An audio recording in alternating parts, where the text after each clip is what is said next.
Gênesis 45, e eu quero pegar uma porção da história desse moço chamado José, e quero fazer uma aplicação dessa palavra hoje à noite com vocês. Eu quero ser breve, preciso, e quero entender que Deus me trouxe aqui de forma, não como um pregador, mas como um profeta essa noite. Alguém aí me recebe como profeta? A Bíblia diz que quando você crê em Deus e na sua palavra, você está firmado. Mas quando você crê nos seus profetas, você está autorizado a prosperar. Então fale para a pessoa que está do teu lado: você está autorizado a prosperar. Amém ou não amém? Coisa boa. A porção que a gente tem das Escrituras nas mãos, e se você não trouxe a Bíblia, pode abrir o celular. Se você não trouxe o celular, pega uma carona com alguém que está do lado, para a gente poder meditar um pouquinho. Eu quero pegar um versículo das Escrituras e quero ir lendo com vocês, e quero fazer aplicações das quais eu entendo que Deus tem direções tremendas para nós essa noite. O verso é o verso 45, está aí com a Bíblia? Olha que texto interessante. Gênesis 45, 15. José beijou a todos os seus irmãos e os abraçou, e chorou sobre eles. José beijou a todos os seus irmãos e chorou sobre eles. De vez em quando na minha vida e na sua vida, Deus vai permitir que a gente vislumbre no presente fatos que enxergamos no passado. Essa cena momentânea que você está vendo diante dos teus olhos, e eu gosto sempre de lembrar o que Champler dizia: entre um versículo da palavra e um outro versículo, há um espaço para você não só ver a escrita, mas capturar a imagem. Você tem diante de você um dos homens mais intrigantes da história cristã bíblica. Ele é um tipo da pessoa do Senhor Jesus. Ele é um menino que entra na história do pai. Se você abrir a Bíblia, no capítulo 37 do livro do Gênesis, você vai ver assim: essa é a história de Jacó. A história de quem? Jacó. Tinha José 17 anos. A história é de Jacó, mas o protagonista é José. Você sabe de cor e salteado que ele era um filho muito querido para Jacó, seu pai. E aí tem um dado importante: ele fugiu da casa, Jacó fugiu da casa do pai, porque o irmão disse: eu vou te matar, papai morreu, você morre. Por quê? Porque ele tinha roubado a bênção. Aí a mãe, que tinha criado esse cenário, pediu ao pai que abençoasse o filho e o liberou. E ele andou 800 quilômetros e teve um encontro poderoso com Deus, mas achou esposa na casa do tio Labão. Quando ele chega na terra do tio e ele vê a filha Raquel, ele apaixona de primeira e recebe para casar com ela um dito simples: tu trabalha 7 anos e ela é tua. Ele trabalhou 7 anos, teve a festa de núpcias, entrou para a tenda, e quando ele acordou, quem estava deitado ao lado dele era a filha mais velha, chamada Lia, né? E ele ficou furioso, porque Lia, ela era vesga, então ela havia 2 Jacó. Ela era estrábica, né? Interessante isso. Dizem que Jacó era analfabeto, ele amava Raquel e não Lia. Então eu não sei onde ele estudou, mas é um ditado. Ele teve que trabalhar mais 7 anos por Raquel. Agora veja, o cara é marido de 2 mulheres, as 2 são irmãs. E Raquel tinha um problema, ela não gerava filhos. Então o ambiente dessa família é um ambiente complexo. Por quê? Lia vai lhe dando filhos, 4 de primeira, e Raquel não gera nada. De repente Raquel pega uma das suas servas, dá para Jacó como esposa para ter filhos da serva. Lia fica enfesada, também dá dele. Nessa brincadeira tem 10 filhos, até que Deus se lembra de Raquel, e ela dá à luz um menino chamado José. José é um filho da velhice, o filho que ele amou, porque ela vinha do amor genuíno que Jacó tinha por Raquel. Ela tem mais um filho chamado Benjamim, e ela morre, e ela ia dar o nome ao menino de Benoni, filho da minha morte. Jacó pega o menino na mão e diz assim: não, aqui em casa não tem morte, aqui é filho de autoridade, filho de governo. E você sabe que de Benjamim vem 80% dos reis de Israel e das lideranças mais fortes até os dias de hoje, por causa de uma palavra paterna. Então, nesse ambiente familiar com 12 filhos, 4 mulheres, imagine como que era a movimentação. Todos os outros filhos são muito mais velhos, cuidam dos negócios do pai, mas é o garoto que recebe a capa do pai. É o garoto que o pai traz para perto e vai ensinando, discipulando e mentoreando o garoto. Isso gerou uma parada ruim entre os irmãos, mas contida. Mas ele era menino, era garoto, era adolescente, e o pai injetou nele uma veia sonhadora. E ele teve vislumbres no passado. Ele levantou um dia e falou para os irmãos: eu tive um sonho estranho, que o sol e a lua, e que as estrelas. Os irmãos ficaram furiosos e disseram assim: você está dizendo que você, esse Zé Ruela, esse Zé fim de carreira, vai liderar toda essa família sendo fulano o mais velho? E aí a Bíblia diz que os irmãos não suportavam mais a presença dele, e isso gerou um ambiente familiar hostil, e a pressão da família, ela se tornou tão terrível, que um dia, quando ele foi ver os irmãos trabalhando, se aproximou, os irmãos disseram: hoje ele morre. Hoje ele morre.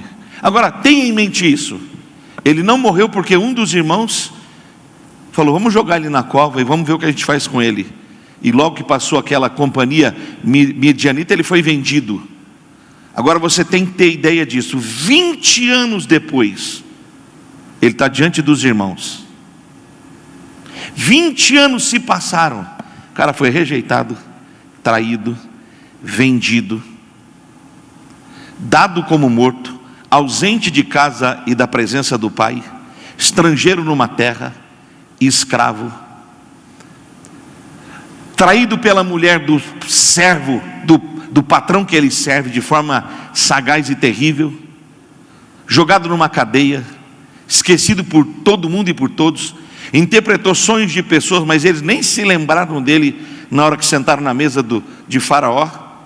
E 20 anos depois ele está numa condição vultuosa. E aí ele se dá a revelar, ele se dá a conhecer aos irmãos. E é interessante que ele não chora o choro da angústia, ele não chora o choro da mágoa, ele não chora as lágrimas do sofrimento do que ele vivenciou. É a primeira vez na Bíblia que há um registro das lágrimas de José. Preste atenção nisso. Quando ele foi traído, não chorou. Quando ele foi jogado na cova, não chorou. Quando ele foi vendido, não chorou. Quando ele foi para a casa de Potifar, não chorou. Quando a mulher de Potifar tentou algo com ele e ele fugiu, não chorou. Quando foi para a cadeia, não chorou. Quando ele foi esquecido, não chorou. Mas os dias que os irmãos entraram na presença dele, derramou lágrimas de graça. Deus me deu essa palavra esses dias e ela tem mudado a maneira como eu vejo os processos, como eu entendo as manifestações e a minha caminhada, não só como pastor, não só como homem, mas como pessoa. É um encontro improvável, é um encontro com muitos desdobramentos. Ele não foi traído por quem era inimigo dele, ele não foi traído por quem competia algo com ele, ele foi traído pelos irmãos. Ele não foi traído porque ele criou um cenário de guerra. Ele não foi traído porque ele era metido, orgulhoso. Ele foi traído porque ele era menino, e porque tinha nele uma semente e um desejo de fazer alguma coisa, de sonhar por coisas mais amplas. E na hora que ele está nesse ambiente e a esse encontro repleto de emoções, é quase impossível não pensar no que aconteceu. Mas ele não destila veneno, ele não destila raiva, ele não destila ressentimento. Ele abraça os irmãos, ele beija os irmãos, e a Bíblia diz que ele chora sobre eles. Chora um choro de graça, chora um choro de cura, chora um choro que lava a alma. E eu fiquei pensando numa reunião de homens. Dizem que homens não choram, mas aí Deus me mostrou na Bíblia um homem capaz de olhar para tudo que foi feito com ele e chorar um choro que cura e limpa a família.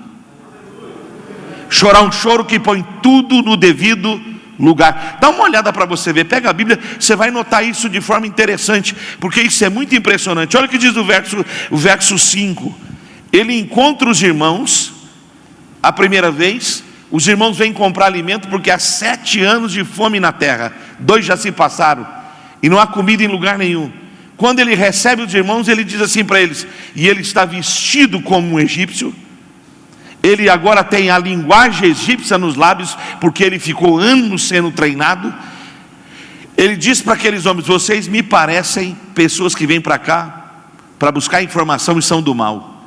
Não acredito na história de vocês. Prende um dos irmãos, libera-os, e eles são obrigados a voltar ao pai. E se quiserem comida, tem que voltar e trazer Benjamim, que não está na primeira viagem. Quando vem a segunda manifestação, ele serve comida para eles, ele os alimenta, ele os trata bem, ele os despede, põe na bolsa deles valores, mas na bolsa de Benjamim ele põe uma taça. Eles são trazidos à presença dele e ele os acusa do mal, ele os acusa de conspirarem, ele os acusa de continuarem do mesmo jeito. Mas aí eles se quebrantam e dizem: se o menino Benjamim não voltar nosso pai morre. Prenda-nos, mate-nos, mas não segure o garoto. E aí ele percebe que Deus naqueles anos todos fez uma grande obra. E a Bíblia diz desse jeito, que ele se desfaz diante dos irmãos e ele se revela: eu sou José, o irmão que vocês venderam, eu sou a pessoa que vocês traíram. Mas olha o que o texto diz assim: vocês não me colocaram aqui, foi Deus quem me tirou de vocês. Não foi vocês que fizeram mal comigo. E eu aprendo uma coisa preciosa sobre esse processo, é que José compreendeu o propósito para o qual ele foi levantado.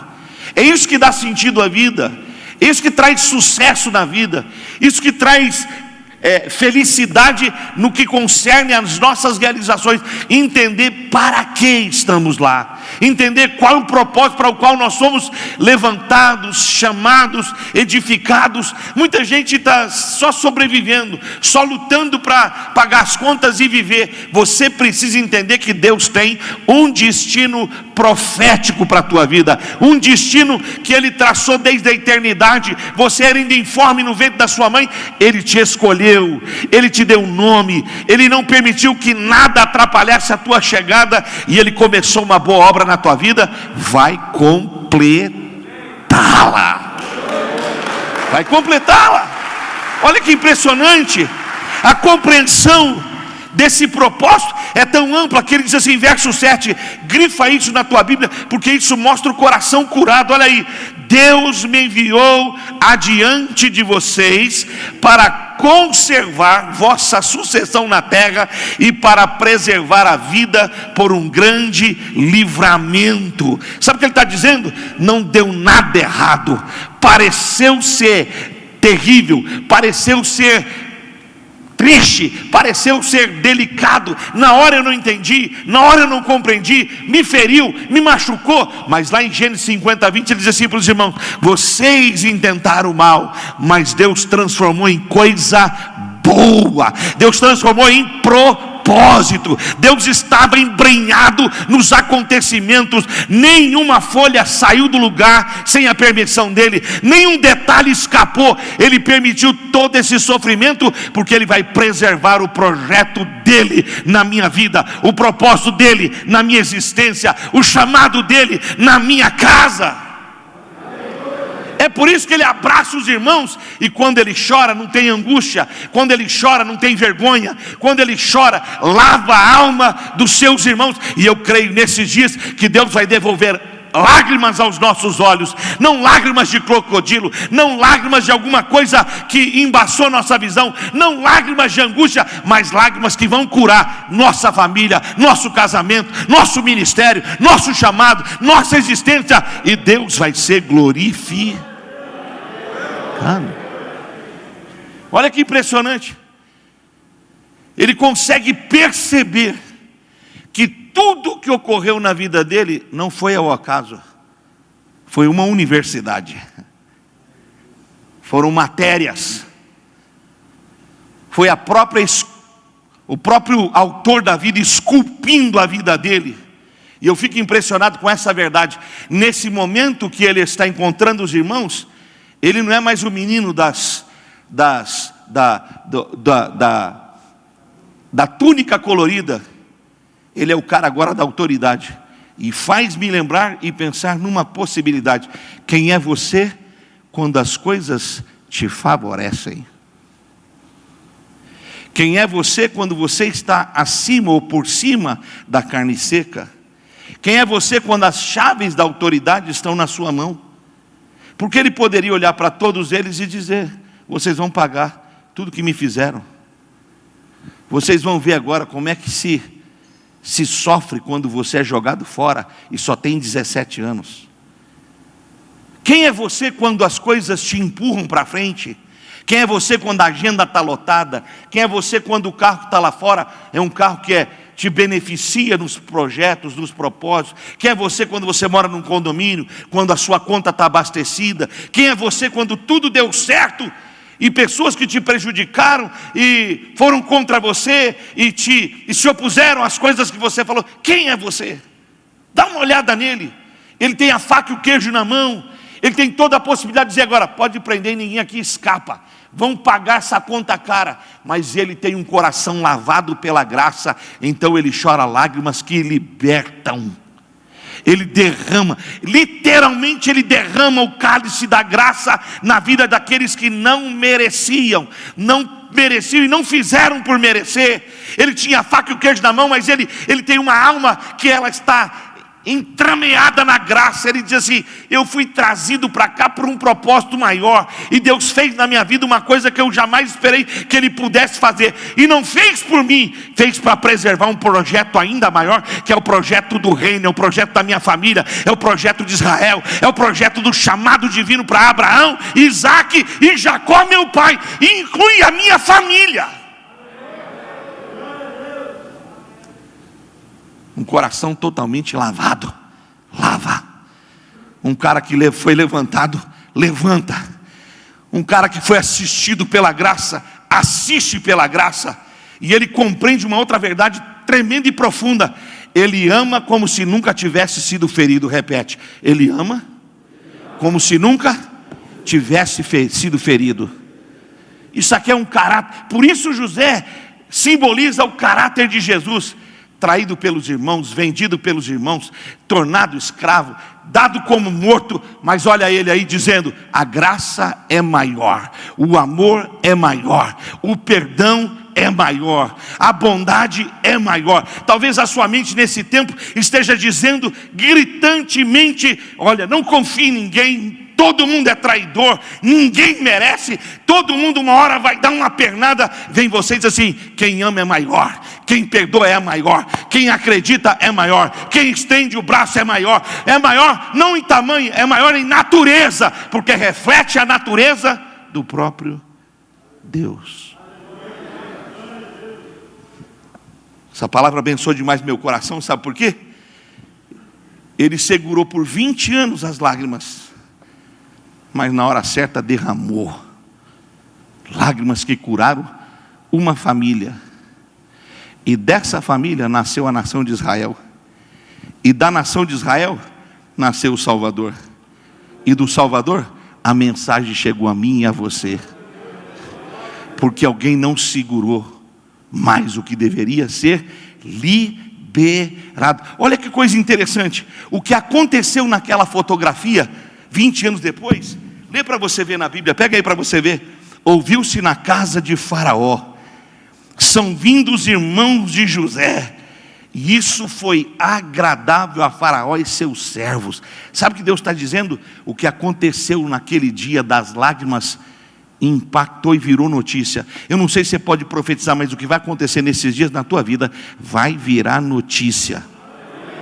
Cutuca alguém e fala para ele: vai virar notícia no teu casamento restaurado, vai virar notícia tua empresa restaurada, vai virar notícia seu ânimo ser ativado, vai virar notícia o que não é notícia negativa não, meu irmão, é notícia de graça, é notícia de cura, é notícia de transformação, é notícia de superação. Deus vai fazer uma coisa tão inédita que ninguém vai entender e vai se perguntar: o que é que está acontecendo? Está aqui no texto, grifa na Bíblia, verso 16: ouviu-se na casa de Faraó o que é que Deus fez com a casa de José. Lá no prédio que você mora, todo mundo vai saber que aquela casa foi visitada pela presença de Deus. Eu celebrei esses dias uma coisa que, para mim, é um dos tributos mais lindos do meu ministério. Eu ganhei um rapaz para Jesus, um empresário bem sucedido, separado da esposa há 12 anos. Ganhei ele, ganhei o filho para Jesus. Ganhei o filho, casei o filho. Separado da esposa há 12 anos. Já tinha outro relacionamento, esse relacionamento se desfez, mas o reino de Jesus chegou na vida dele. Ele falou comigo: Deus pode restaurar uma coisa dessa natureza? Estou separado da minha mulher há 12 anos. Falei: Deus faz qualquer coisa. Ressuscitou Lázaro, depois disso eu acredito em qualquer coisa. Uma relação, e a esposa dele não casou mais e adoeceu por causa da situação da separação. Mas ele bateu na porta dela e começou a namorá-la outra vez. Ela foi curada, refiz o casamento. Agora chegaram os netos. Esses dias deram um testemunho lá na igreja do poder do evangelho na vida deles, e eles choraram. Não lágrimas de tristeza, lágrimas da graça, lágrimas que curam, lágrimas que põem cada coisa no devido lugar. Aí a esposa do Isaac, que é um menino precioso, um empresário bem sucedido, a mãe dela é de Curitiba, não era da fé. A fé entrou no coração dela, chegou às irmãs dela. Agora são membros em Curitiba de uma igreja de um pastor amigo, e quando estão em Campinas são ovelhas nossas. Aí eles deram um testemunho dizendo: o evangelho está chegando a toda a nossa casa. E eu disse: onde abundou, vai abundar a graça. Eu estou profetizando que nos próximos dias da tua vida vão haver lágrimas reparadoras na tua casa, lágrimas de graças, abraços ternos que vai sarar família, sarar relacionamentos partidos, e o nome do Senhor vai ser glorificado, e Satanás vai ser envergonhado na sua vida, na sua história. A coisa foi tão profunda que olha o que a Bíblia vai dizer. Faraó disse para os seus irmãos, verso 17, leia para você ver: José, carrega os animais dos seus irmãos, que eles vão a Canaã, que eles levem carruagens para trazer as mulheres e as crianças. E olha o que diz o texto aí, está aí, verso 18, e vai começar a acontecer aqui a partir dessa noite. Pode abrir a mão para receber. Transferências de bênçãos serão liberadas. O texto vai dizer, está escrito: o melhor da terra do Egito, e a fartura da terra do Egito, e aquilo que o Egito produz de melhor, será dado a vocês. Eu vim aqui essa noite como um profeta e vim profetizar. Deus tem pressa em transferir para suas mãos graça, paz, alegria, portas, novas ideias, novos sonhos, novos projetos, novas relações, novas manifestações da graça, só para que o nome dele seja glorificado na tua vida e na tua história. Eu fiquei impressionado com essa palavra, sabe por quê? O cara podia olhar para tudo que aconteceu e dizer: não, está perdoado, mas não quero encontrar mais. Está perdoado, mas não quero estar no mesmo ambiente mais. Está perdoado, mas vocês lá e eu aqui. E por favor, não cita meu nome. Ele compreende a natureza daquilo que Deus fez na vida dele. E ele não só permite Deus fazer algo por eles, usando até ímpios como o Faraó, mas ele está numa posição que ele pode abençoar os irmãos. Escute isso. Nesses próximos dias, Deus vai te pôr numa posição que você vai poder abençoar. Acho que vocês não vieram. Olha o que o texto diz, nem para você ver. José deu a eles carros, verso 21. Carros abastecidos de provisão, e lhes disse: a melhor terra dessa terra do Egito será vossa. Eu só sou o que sou, porque passei o que passei, e só me tornei o que me tornei, porque enfrentei o que tinha que enfrentar, e compreendi que o que eu estava enfrentando não era para o meu fim, nem para a minha morte, nem um ponto final, mas uma escada de crescimento, de maturidade, de aperfeiçoamento para o propósito que Deus traçou para a minha vida. Literalmente, eu me tornei o José da minha casa, e você precisa compreender que você também é o José da sua casa, o libertador da história, o abençoador da história. É aquilo que Paulo vivenciou dentro daquele navio. O navio ia bater, todo mundo ia morrer, mas o anjo do Senhor foi lá e disse para ele: Paulo, eu tenho uma obra contigo, eu vou te levar a Roma, e ninguém está nesse barco, afunda e nem perece a vida. O barco afunda, mas as pessoas não. O barco vai se perder, mas as pessoas terão a vida preservada. Tem muita gente que está perto de você, Deus está preservando a vida delas por causa de você. Que Deus te deu entendimento claro, que você não é um sanguessuga, não é alguém que precisa do que cai da mesa, que Deus te abre o entendimento para você compreender a natureza profética com a qual Ele te escolheu, te ungiu, te preparou todos esses anos. Para quê? Para você ser um abençoador da tua família, da tua casa, do lugar que Deus te plantou. Tive a felicidade de falar com alguns atletas que estão jogando na seleção. Tive a felicidade de falar com algumas pessoas que Deus colocou em lugares estratégicos. Eu falei para eles: você não está aí por causa do que você faz. Não era muito fácil. Você está aí por causa do que Deus pode fazer através do que você faz. Aí o Firmino falou assim: pastor, desde que eu entendi isso, minha carreira mudou, minha trajetória mudou. Aí você vê o cara, um atleta de alta performance, jogando na liga inglesa, melhores times, campeão de Champions League. Aí ele abre o computador, abre as suas redes sociais, começa a pregar o evangelho. Aí tem culto de batismo na casa dele. Os atletas começam a se converter, as famílias começam a converter. Ele compreendeu a natureza do chamado.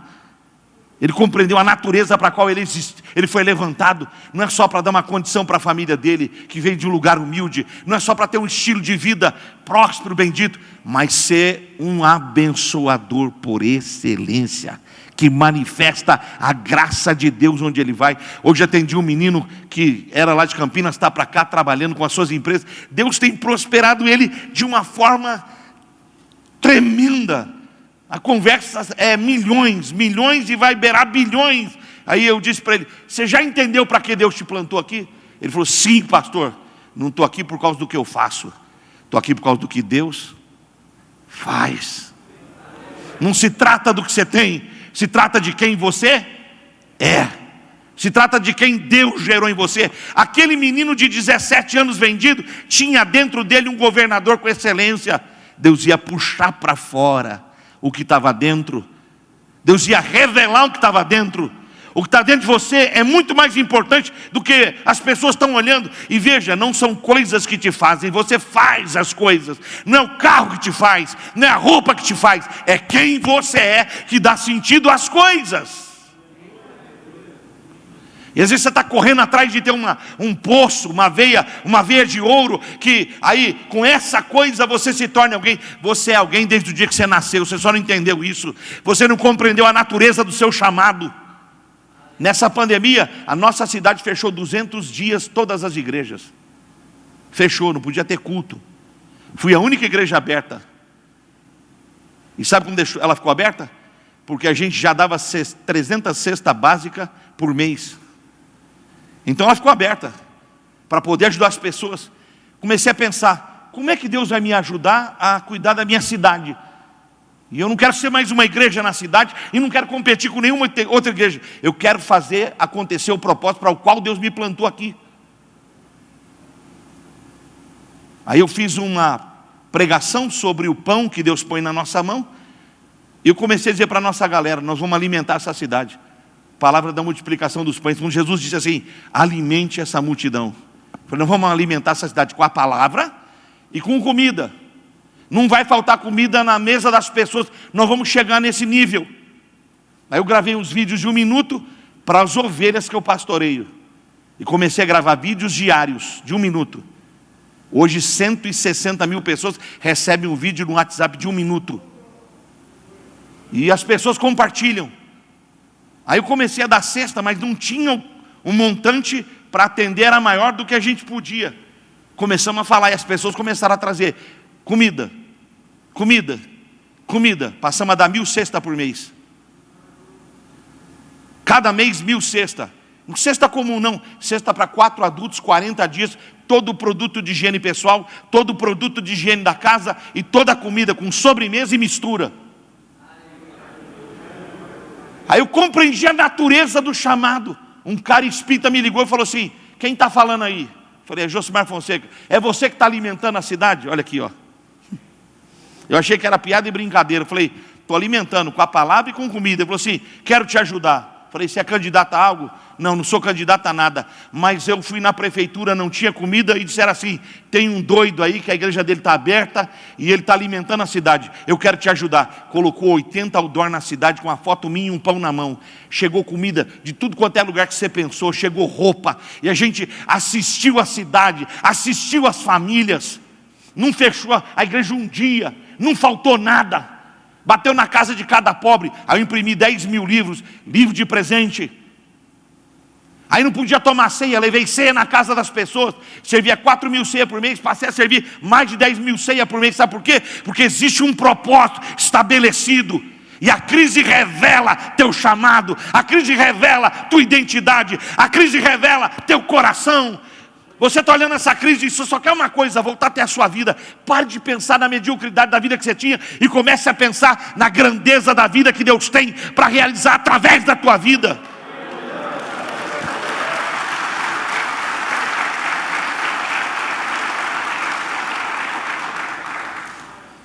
Um cara me disse: quanto dinheiro você está investindo? Eu falei: cara, você não entendeu nada sobre dinheiro. Dinheiro compra coisas, a fé cria elas. Repete isso: dinheiro compra coisas, a fé cria coisas. E eu pode levantar a mão direita, Deus está falando comigo fortemente. Pode levantar a tua mão direita. Você vai ter mais projeto. Você vai ter mais. Até hoje você teve mais projeto do que dinheiro. Mas daqui para frente você vai ter mais dinheiro do que projeto.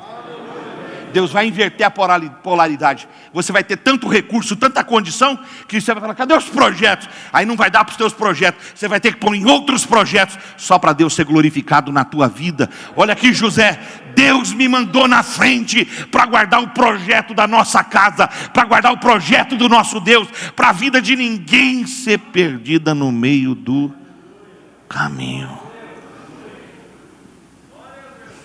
O cara chorou, abraçou os irmãos, chorou sobre eles.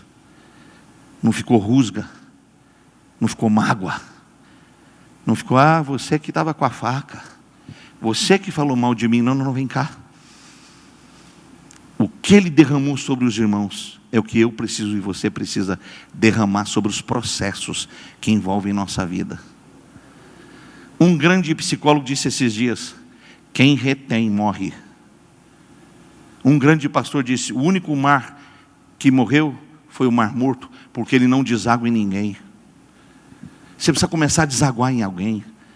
Você não pode só pensar na vida que você vai ter, o apartamento, os carros, os apartamentos dos seus filhos, uma vida digna, os seguidores nas redes sociais, seu nome no lugar mais alto, a casa de praia, as viagens. Cara, nós nos tornamos pessoas sem propósito de vida. Tem uma mulher na nossa igreja, pastora, o marido dela foi embora, roubou a igreja dela, deixou ela com 3 filhos, ela se frustrou. Se você não vê ela chorando, ela tem 5 casas de acolhimento de crianças, com 500 crianças no total das 5 casas. Ela tornou a dor dela um propósito. Ela tornou o sofrimento dela um acolhimento de vidas.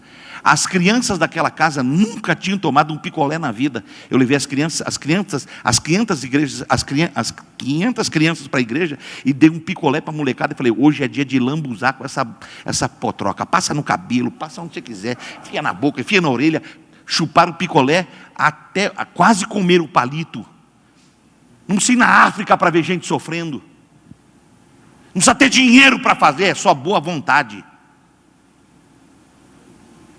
Fui em cada casa, um garoto de 14 anos, ele foi tão abusado, desse tamanho, que teve que reconstruir o reto do menino, por causa dos animais que viviam à volta dele. Foi parar no colo dessa mulher. Ela mandou uma mensagem minha de 1 minuto para ele.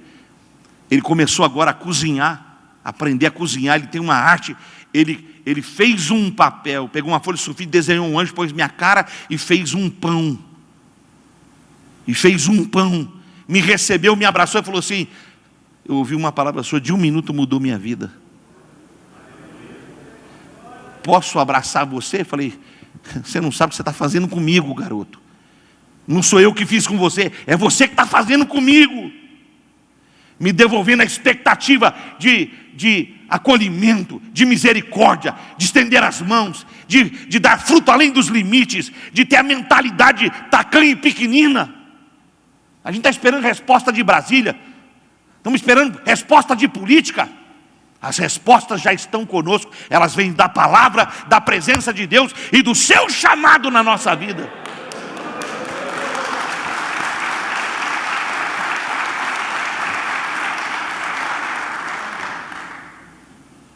Olha o cara olhando para os irmãos e dizendo assim: não foi o que vocês tentaram fazer comigo que definiu minha vida, é o que Deus fez e está fazendo com a minha vida na vida de vocês. Eu não sou o que tentaram fazer comigo, eu sou o que Deus fez comigo. É uma manifestação. Essa manifestação é uma chave tão tremenda que ele chama os irmãos e ele presenteia os caras. Olha o que presente ele dá. Para cada irmão dá uma veste. Você tem que entender a cultura. Quando você dá uma veste numa cultura oriental, você está dando a ela a maior honra que ela pode receber. Quando Deus vai fazer alguma coisa na vida de alguém, você vai olhar no Velho Testamento inteiro, 3 coisas mudavam decretos: troca de roupa, troca de nome, troca de endereço. Olha José, estava na cadeia palácio. Estava na cadeia, roupa de escravo, novas vestes. Chamava José, foi trabalhar para Faraó, chegou o governo, trocou de nome. Mudanças de decretos. Na cultura antiga, a maior honra dada, alguém lembra Sansão? Fez uma aposta, a aposta foi feita em vestes festivais. Era a maior honra, a maior demonstração de honra, respeito, orgulho e nome era a veste. O cara está dizendo assim: esta pessoa para quem estou dando a veste, quando eu estou diante dela, ela está em honra comigo. O cara chamou os irmãos e falou assim: estou dando uma veste para cada um.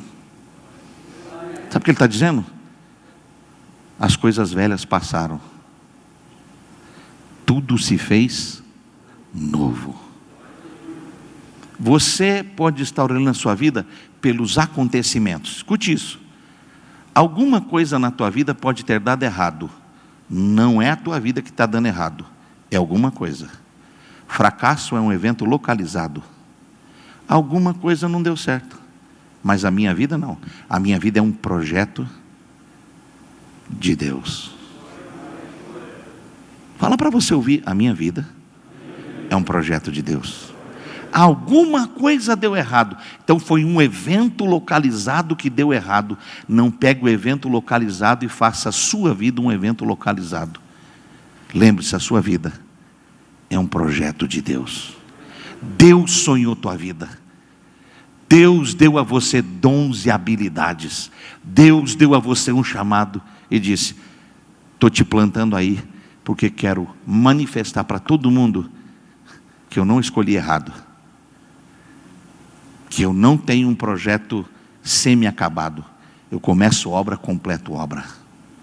Quando ele dá vestes para os irmãos, ele está celebrando que existe honra entre eles. E como é que termina essa palavra? Ela termina por um detalhe interessante. Olha aqui para você ver. Quando ele tinha 17, ele teve um vislumbre. Ele teve um sonho. Ele teve um flash do futuro. 20 anos depois, ele entrou no lugar que os irmãos estavam, e o que ele sonhou aconteceu. Sabe o que você aprende? Não põe na gaveta os vislumbres que Deus te deu, porque Deus começa obras e conclui obras. Deus começa coisas e vai até o fim com essas coisas. Pode parecer impossível, mas não é você responsável por realizar. Deus é que faz. E o nosso Deus não muda. Ele é o mesmo ontem, será o mesmo amanhã, mas sabe o que é melhor nele? Hoje. Ele ainda é o mesmo. E ele fará obras ainda maiores. 20 anos depois, o garoto sonhador entrou na sala, e o que ele sonhou aconteceu. Os cara curvaram diante dele. Você não vê ele gritar: não falei? Cambada de incrédulo. Ele compreendeu a natureza do chamado. Agora note isso e eu fecho. Ele mandou os irmãos para casa, mandou buscar o pai, mas conhecedor da natureza do pai, o que é que ele fez? Preparou o cenário para o pai ser abençoado, para o pai ser restaurado, porque o pai acreditou de verdade que ele tinha morrido. E quando os irmãos chegam, olha que cenário interessante. Eles têm que confessar um pecado de 20 anos. O cara não morreu.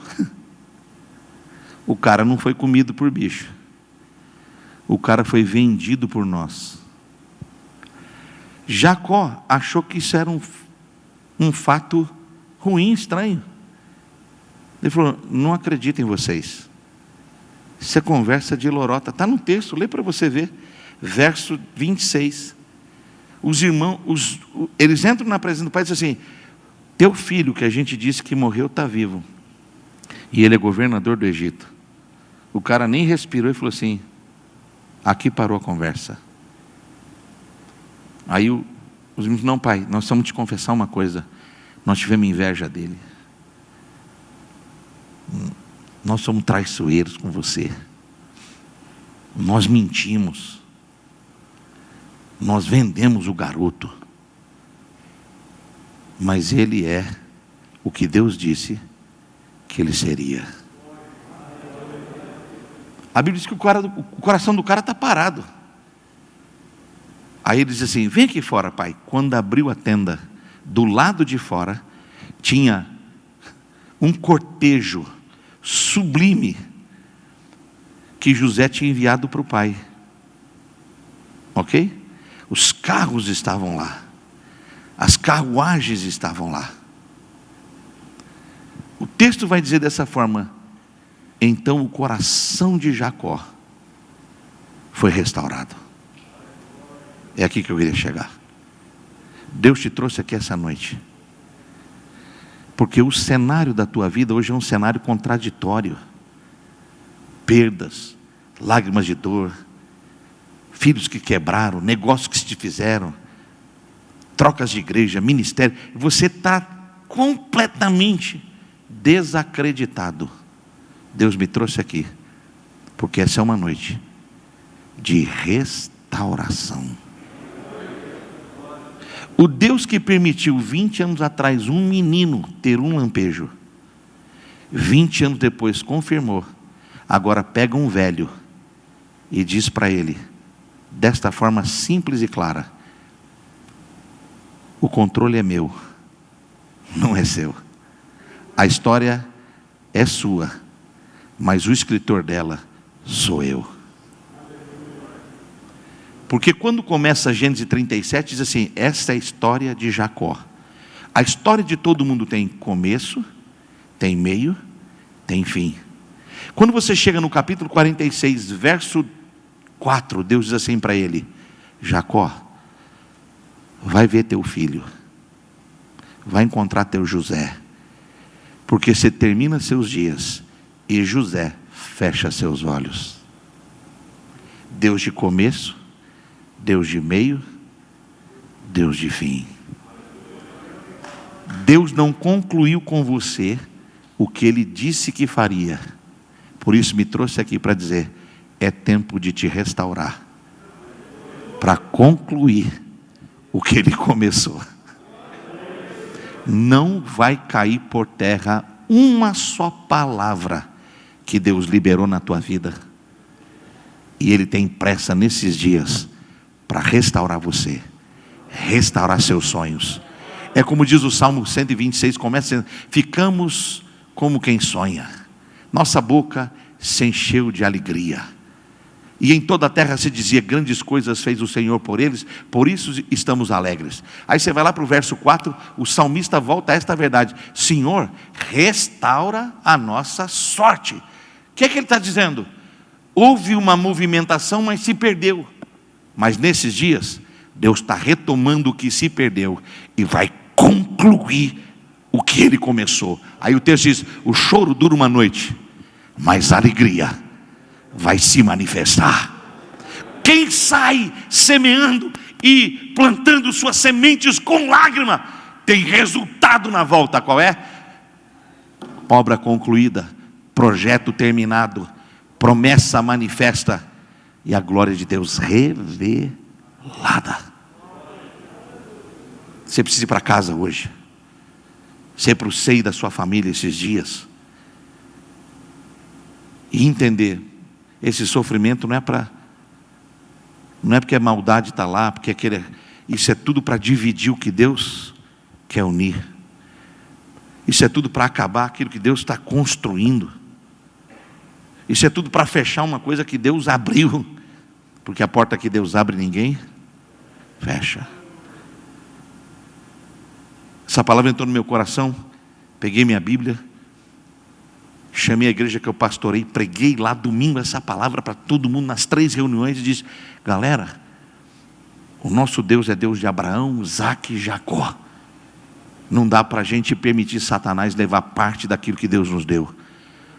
E Moisés disse para Faraó: você não vai ter nenhuma unha.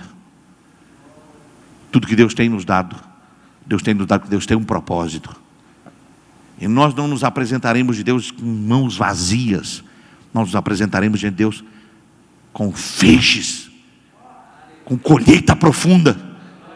E nos próximos dias, quem sabe não termina esse ano, você aqui na igreja com seus filhos batizando, seus filhos voltando para Cristo. Eu desafiei a nossa igreja de agora até o fim do ano, fazer lista de oração pela família, porque Satanás está fazendo festa. Há mais desigrejados hoje do que igrejados, há mais feridos do que gente sarada de alma. Por quê? Porque Satanás encontrou caminho para plantar na nossa alma coisas que não deveriam estar lá. Mas Deus tem nos dado a oportunidade de entender por que nos levantou, por que nos chamou, por que nos escolheu, porque para nós é diferente, porque Deus tem conosco planos que são mais amplos que a nossa visão possa alcançar, e tem caminhos mais altos do que os caminhos que nós estamos andando. Chora hoje, mas não é choro de alma que rasga, alma que foi ferida. Chora hoje choro de lágrima, de alegria, de cura, de encontro com Deus.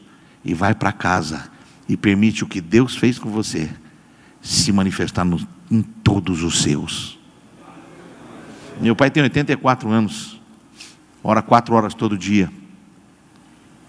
Um dia fui visitá-lo, minha mãe já não está mais conosco, faleceu há 10 anos. Meu pai acabou casando com a dona Vera, uma senhora que é uma segunda mãe para nós. Aí eu perguntei: como é que vai ser o fim do ano? Nós temos família muito dividida agora, né? Aí meu pai falou assim: isso não é um problema para mim, isso é um problema para você, porque Deus te levantou para unir essas pontas.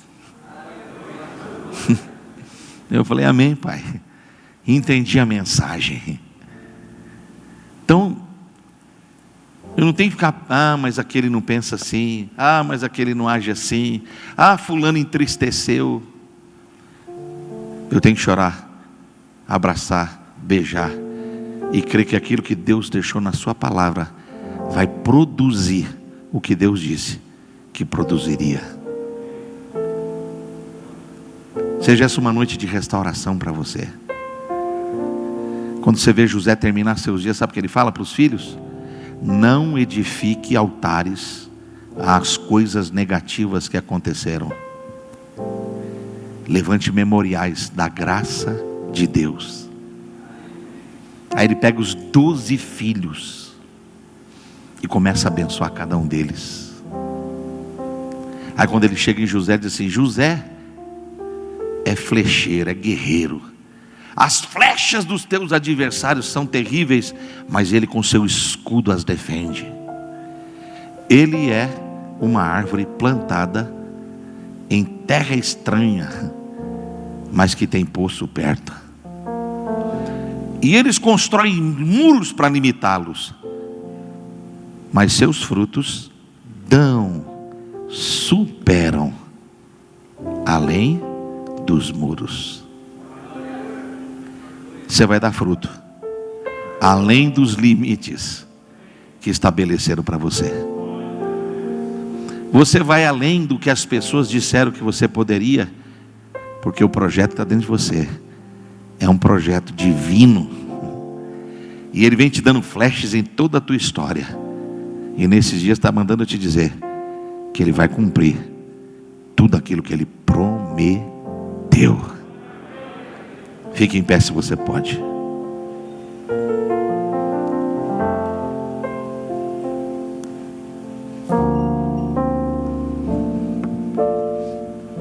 Quero orar com vocês. Meu horário está terminando, tem 1 minuto. Mas eu queria fazer um desafio hoje à noite, antes da gente orar. Desafio profético, simples e profético. Sei que é tempo de pandemia, a maioria aqui já vacinou. Sei que todo mundo tem medo de contaminações e toda essa parafernália que vão pondo sobre a gente. Mas a Bíblia diz assim, que a cura foi manifesta quando o cara se desfez diante dos irmãos, os abraçou, os beijou e chorou sobre eles. Eu queria desafiar você a fazer uma coisa muito doida essa noite.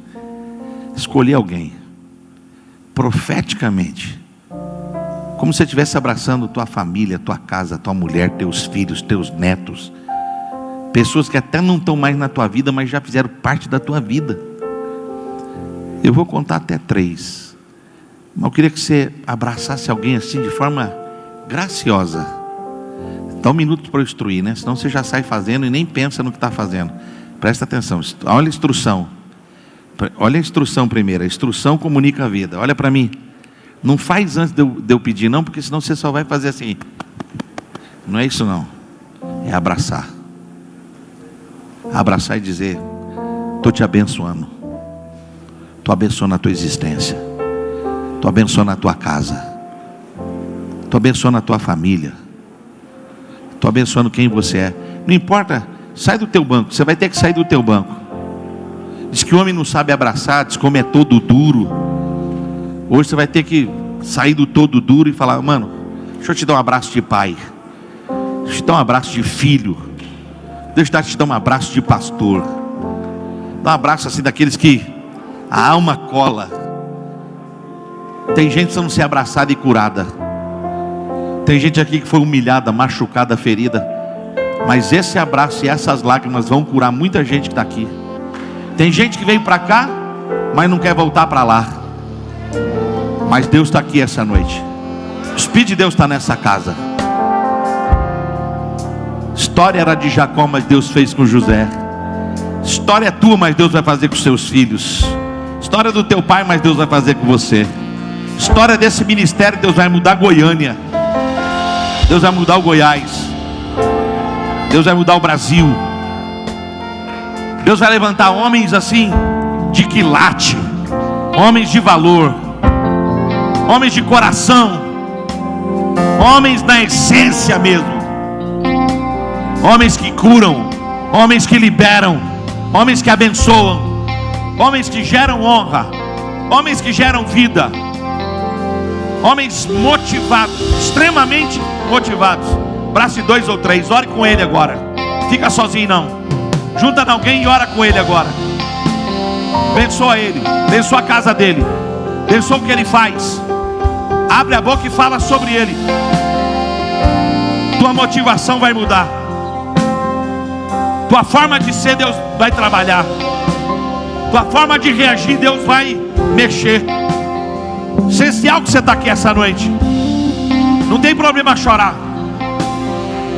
Chore lágrimas de graça. Chore em favor dos seus filhos. E agradeça que você tem filhos, você gerou filhos. Eles podem estar longe, mas Deus vai trazê-los perto. Podem ter virado as costas, mas Deus vai retorná-los. Tua casa pode estar moída hoje, mas a presença de Deus parou na casa de um homem 90 dias e a casa dele foi transformada. Hoje Deus pode parar na tua casa e tua casa ser mudada. E não precisa de 90 dias, precisa de 30 minutos, 3 minutos, 9 minutos, não importa. Onde você está, fale com Deus. Senhor, abrace um pastor, abrace um moço aí, abrace alguém. Vai lá dar um abraço para quebrar as costelas dele, para as costelas saírem do lugar. E libera graça, libera perdão, libera amizade, libera respeito, libera sonhos, libera a voz profética. Diga: mano, Deus que te levantou, é Deus purinho na tua vida, é Deus na tua história. Esses detalhes estranhos, Deus está conspirando a teu favor. Ele não desiste, Ele não abandona, Ele não larga. Ele ainda está com a pena na mão e ele está escrevendo nesse papel. Satanás está reivindicando, mas ele está dizendo: é meu, é meu, é meu. Esse homem é meu, esse servo é meu, esse filho é meu, esse pai é meu.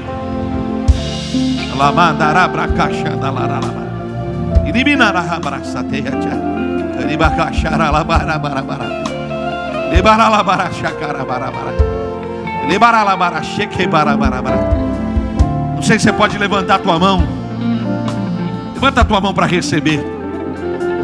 A Bíblia diz que naquele dia Faraó transferiu riquezas, Faraó transferiu graças, Faraó transferiu bênçãos, José transferiu bênção para pessoas que não mereciam. A graça é assim, é favor que a gente não merece. Não é o que você faz que Deus vai te amar. Deus já te ama, acaba com essa bobeira. Deus te ama mesmo você não valendo nada. Todo torto Jacó, Deus falou: escolhi você, vou mudar a tua vida, vou mudar a tua história. Tu é manipulador. E esse texto começa assim, olha que coisa linda. Começa dizendo: Jacó, os filhos chamam de Jacó.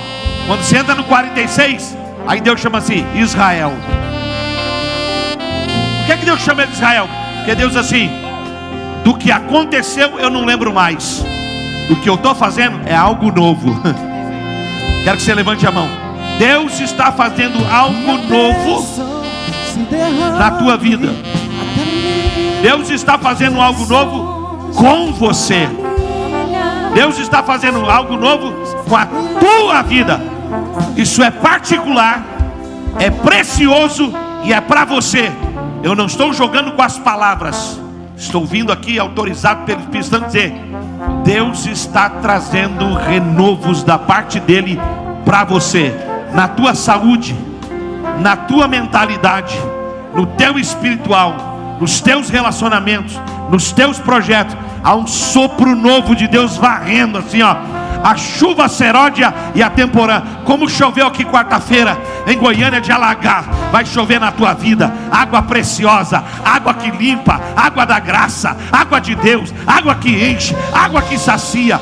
Deus está te trazendo uma palavra e está dizendo: eu vou transferir para a tua vida um tempo de alegria, eu vou transferir para a tua vida um tempo de honra, eu vou transferir para a tua vida um tempo de novas oportunidades, eu vou transferir para a tua vida salvação da tua família, eu vou transferir para a tua vida bênçãos superiores, bênçãos inferiores, fontes superiores, fontes inferiores, as mesmas fontes dadas a Axa, filha de aquele servo abençoado, até esse o nome daquele obreiro, vai descer sobre a sua vida agora. Caleb, as mesmas bênçãos estou transferindo para a tua vida, estou transferindo para a tua casa, estou pondo na tua mão, vou te dar conexões novas, vou abrir portas onde não existem portas e vou pôr na tua mão, só para você saber que eu sou Deus que faz, que eu sou Deus que faz, que eu sou Deus que faz. Fecha a mão e recebe essa palavra. Fecha a mão e para de pensar: ai meu Deus, olha isso, olha aquilo, olha como está ruim. Começa a ser voz profética e profeta da sua própria história e está dizendo: Deus está comigo, Deus está comigo, Deus está comigo nesse projeto, Deus está comigo nessa história, Deus está comigo nesse casamento, Deus está comigo nesse desafio. E a sua palavra não muda, Ele vela em cumprir a sua promessa. Quero orar por você, põe a mão no coração.